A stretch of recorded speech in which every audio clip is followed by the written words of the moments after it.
Le président Martelly demande aux anciens militaires de rentrer chez eux.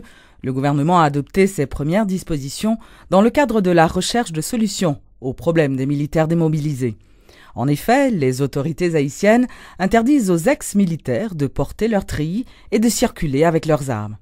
Le chef de l'État a fait remarquer que cette décision a été adoptée lors d'une séance de travail tenue la semaine dernière entre le gouvernement et des parlementaires. Interdiction formelle à ces individus de circuler en treillis militaire et armé. La primature, le ministère de la Justice et de la Sécurité publique, le ministère de l'Intérieur, des collectivités territoriales et de la Défense nationale ont chacun désigné un représentant pour former un comité chargé de dresser un bilan des travaux réalisés à date par le Bureau des militaires démobilisés, créé en 2004, et du même coup restructurer le dit bureau. Deuxièmement, ce comité est chargé de s'assurer du suivi du processus d'indemnisation des militaires.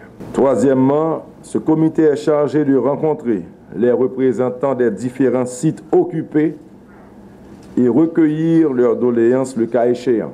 Ce comité est chargé de faire injonction formelle de libérer dans le plus bref délai les différents espaces occupés.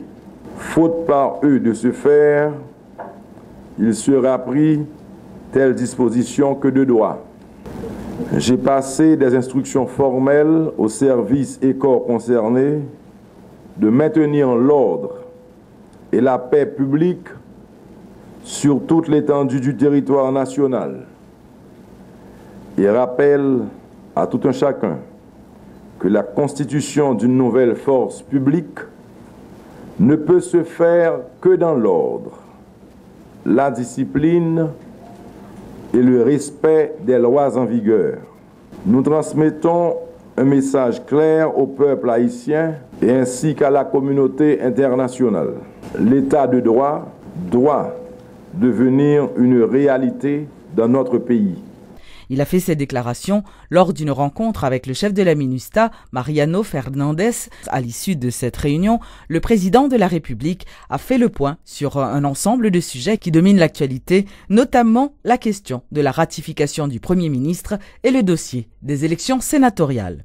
Je nous connais là, très bientôt, pour avoir un vide au Sénat, si nous pas avancer rapidement. Donc, dans ce sens, on a préparé tout ça que nous avons besoin comme outils, tout préparatif qui vous fait que nous avons mis en place, en sorte qu'une fois notre Premier ministre ratifié, nous déraper avec les élections. Il y a une commission qui est mise en place. Pour les détails, plutôt que c'est avec nous parler. Pour le moment, je vous rassure seulement, je vous dis qu'on va vers les élections. C'est une obligation, et c'est une bagaille qui fait connaître que la démocratie a suivi cours. D'ailleurs, l'élection ça a été faite depuis novembre dernier, à cause justement du retard qu'il y a toujours eu et de certaines crises. Nous venons tomber dans ça nous y est là, je vous dis. Mais nous travaillons pour avancer avec l'élection. Rapidement, calendrier électoral et le CEP qui convient sera mis sur pied.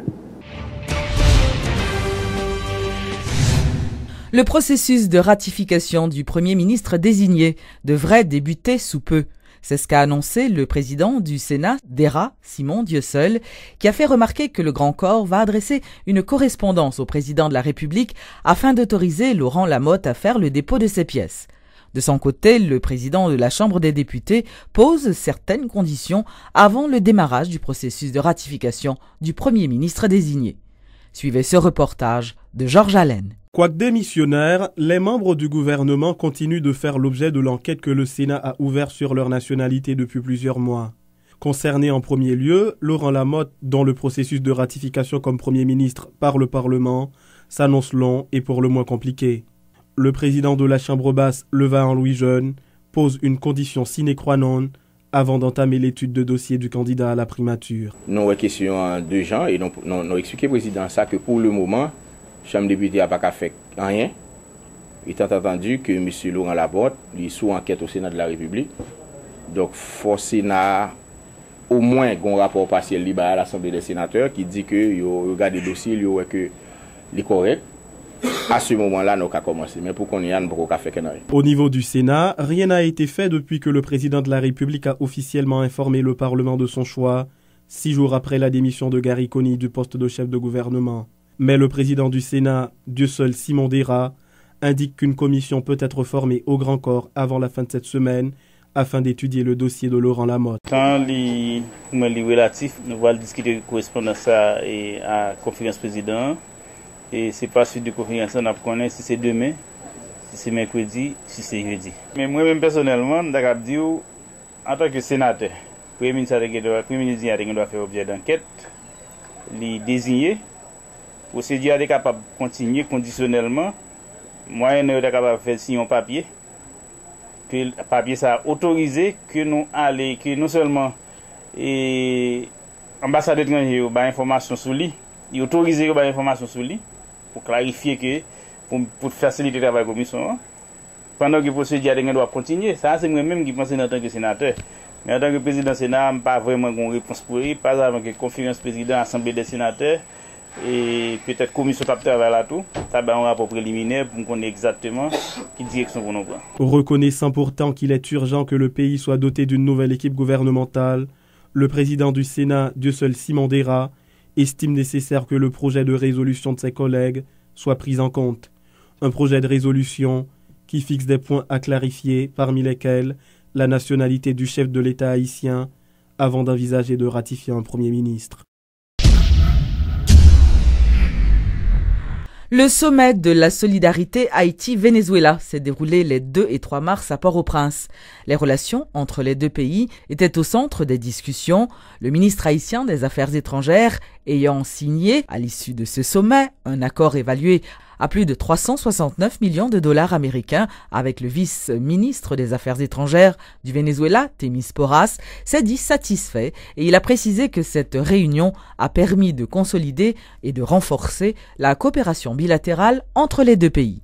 Nous avons discuté des projets suivants. Dans l'énergie, stockage de diesel, nous avons revu les priorités du secteur.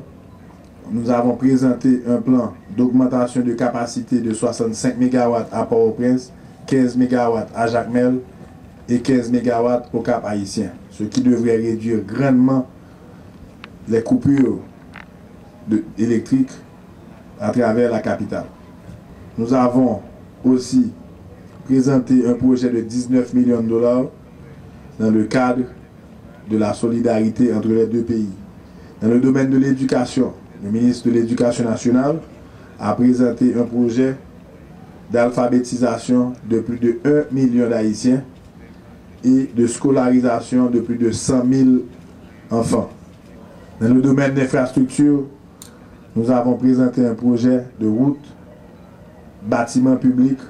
Dans le domaine de la santé, la ministre a présenté le projet de construction de l'hôpital de Jacmel. Le Venezuela a offert à Haïti une plateforme d'identification du citoyen et de registre civil. Ceci va grandement aider Haïti dans tous les domaines. Haïti sera enfin, après 208 ans, Haïti pourra identifier ses citoyens. La plateforme Inité s'est dotée d'un nouveau directoire. Le vaillant Louis Jeune, président de la Chambre basse, est devenu coordonnateur général en remplacement du sénateur Joseph Lambert, dont le mandat arrive à terme. Les responsables de cette plateforme avaient organisé le week-end écoulé le congrès du parti à Mirebalais. La quasi-totalité des membres de l'ex-directoire conservent leur siège. Kelly Bastien, Joseph Lambert, Joseph Molière, Joseph Jasmin et Paul Denis ainsi que Sorel Jacinthe ont été mutés à d'autres postes à responsabilité au sein du directoire. Les leaders du parti ont accepté d'intégrer 2 représentants au sein de ce même directoire, Jedon Sensi de Carrefour et Anthony Dumont de Léogane. Ils siégeront en tant que membres de la coordination nationale aux côtés d'autres nouvelles têtes dont Marjorie Michel et Marie-Denise Claude. Reportage Luc Nergaro. Nouveau directoire, nouvelle mission. Ce congrès aura été la dernière organisée par la plateforme Unité, puisque désormais, cette nouvelle équipe a pour mission claire de transformer la plateforme en parti politique avec une couverture nationale. C'est une résolution lue par le député Sorel Jacinthe et adoptée par acclamation par les membres de l'Unité qui a consacré aux nouveaux dirigeants cette grande responsabilité. Nous, membres de la plateforme Unité, décidons la mise en place d'une structure transitoire de direction avec pour mission principale la transformation de la plateforme électorale en organisation politique dans un délai n'excédant pas 1 an. Ce congrès a été également l'occasion pour les responsables de l'Unité de produire ce qu'ils appellent la déclaration de Mirbalet. Un document qui revient sur ce qu'ils considèrent comme les dérives de l'exécutif. Lu par l'ancien dirigeant de l'OPL, Paul Denis, cette déclaration fait donc appel à tous les démocrates du pays de se mettre ensemble pour le bien-être d'Haïti. Dans ce contexte où notre souveraineté est mise en question et où le projet de restauration de la dictature est en train de se déployer, il s'avère urgent de nous mobiliser pour arrêter cette marche accélérée vers l'abîme. Nous sommes d'ores et déjà prêts à nous engager dans la bataille. C'est presque sans surprise que Joseph Lambert s'est vu destitué à la tête de cette plateforme dont il a été un membre fondateur. Le coordonnateur sortant a salué ce qu'il appelle une démarche démocratique qui a abouti à ce résultat. Responsabilité PAM en tant que grand conseiller spécial aux affaires stratégiques, en pile. Ça qui toujours caractérise le rapport nous avec membres nous et caractérise le rapport nous avec reste membre directoire, c'est toujours franchise avec honnêteté. Il est certain et n'a pas rappelé pour tout le monde que l'unité ne doit pas mourir. Et nous lançons signal par tout notre parti politique qui chita en deux pays qui continue toi que aucun depuis petit concombre à Boumen à diriger. Faire de l'Unité un vrai parti politique structuré et fort, c'est l'engagement pris par le nouveau coordonnateur, le vaillant Lujeune, qui néanmoins reconnaît que le contexte politique actuel est très difficile. Il faut nous renforcer les structures existantes. Il faut nous mettre camper coordination départementale, communale, avec les coordinations de section communale. Pour ça fait, il faut nous mettre des outils, par exemple statut, règlement, qui tendent vers modernisation effective en structure politique.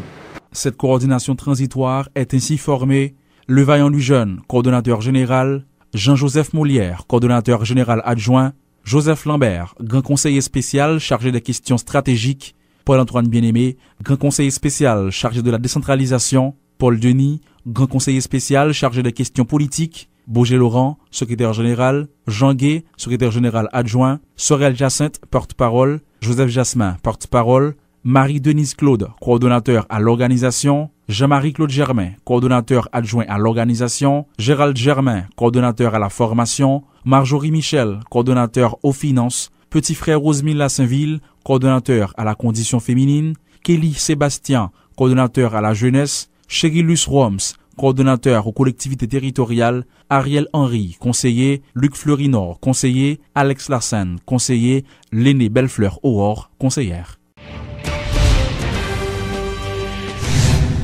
Le directeur général du Conseil national des télécommunications, Conatel, a procédé le week-end écoulé au CAI à une distribution de matériel informatique à une 50aine de jeunes. Ces jeunes, issus de plusieurs établissements scolaires, publics et privés de la région, ont été sélectionnés au terme d'un concours culturel et sportif organisé par le Conatel durant les 3 jours gras. L'ingénieur, Jean-Marie Guillaume, qui a présidé la cérémonie, croit qu'il s'agit de permettre à ces jeunes de faire usage de nouvelles technologies de l'information et de communication. Il annonce que d'autres régions du pays seront ciblées dans le cadre de ce programme. Nous avons décidé au niveau de Conatel qu'au lieu que nous baillons ou bien au lieu que nous faisons, nous devons faire que jeunesse participe dans le développement technologique que nous avons essayé de faire dans le pays. Donc c'est ça qui fait que nous avons décidé que pour Carnaval, nous avons 50 élèves, chaque élève a un laptop avec Internet Access pour toute l'année. c'est une façon que les élèves commencent capable d'initier l'utilisation de technologie, tant au niveau de loisirs, mais au niveau d'éducation également. Ça, c'était au lancement initial, c'est où c'est que nous avons fait. Il n'est pas organisé, gens qui ne voulaient organiser là, mais cependant, étant donné que le carnaval dans ce bas qui était fait de manière rapide, nous avons fait le mieux que nous sommes capables, même capable de dire qu'au contraire, on a réfléchi pour nous faire activité, ça a une activité peut-être nationale et par région. Je crois que l'objectif est atteint et ça, son message, son leçon que lié pour nous tous, que jeunesse, l'enfant supporter lui et m'a continué moi-même personnellement supporter jeunesse.